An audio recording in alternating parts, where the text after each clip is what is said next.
లాంటి ధర్మాత్ముడు, సీతమ్మ లాంటి ఇల్లాలు, లక్ష్మణుడు లాంటి తమ్ముడు, హనుమంతుడు లాంటి సేవకుడు ఎక్కడా ఉండరు. రామాయణం అనగానే గుర్తు వచ్చేది రామలక్ష్మణులే. కానీ శ్రీరాముడు వలన లక్ష్మణుడు చనిపోయారని మీకు తెలుసా?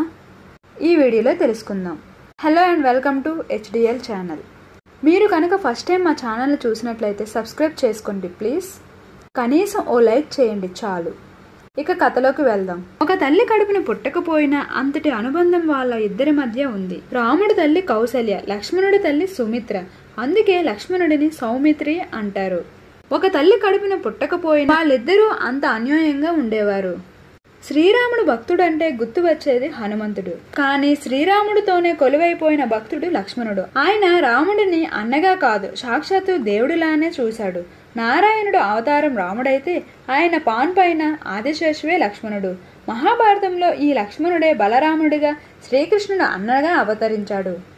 సీతారామ లక్ష్మణుడు అరణ్యవాసానికి వెళ్లారు. లక్ష్మణుడు భార్య సీతమ్మ చెల్లి ఊర్మిళ, ఆమె అనుమతి తీసుకుని రాముడి వెంట వెళ్ళాడు లక్ష్మణుడు. లక్ష్మణుడు మనసులో ఉండేందుకు యోగ నిద్ర చేసింది ఊర్మిళ. అంటే లక్ష్మణుడు, ఊర్మిళాదేవి వీళ్ళిద్దరూ ఎవరూ చేయని త్యాగం చేశారు. అరణ్యవాసం లక్ష్మణుడు 14 ఏళ్ల పాటు జాగరణ చేశారు. అంటే 14 ఏళ్లు రాత్రులు అసలు నిద్ర లేదు.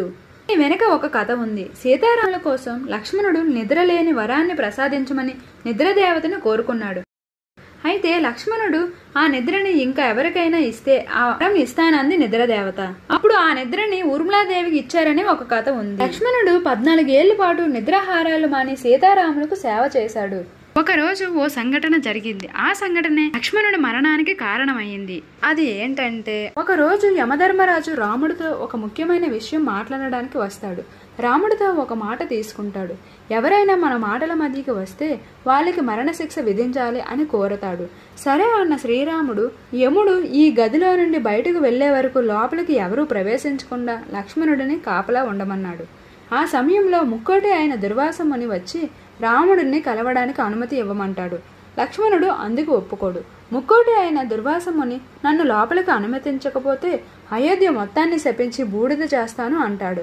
లోపలికి వెళ్తే శ్రీరాముడి చేతిలో మరణశిక్ష తప్పదని తెలిసి కూడా అయోధ్య ప్రజల క్షేమం కోసం లక్ష్మణుడు లోపలికి వెళ్ళాడు. దుర్వాస ముని రాక రాముడికి తెలియజేశాడు. లక్ష్మణుడిని చూసిన వెంటనే యముడు మాయమైపోతాడు.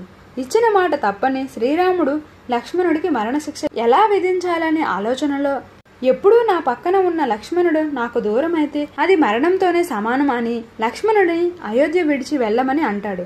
తన అన్న ఎక్కడ మాట తప్పుతాడో అని లక్ష్మణుడు సరియు నదిలోకి ప్రవేశించి సమాధి అయిపోతాడు.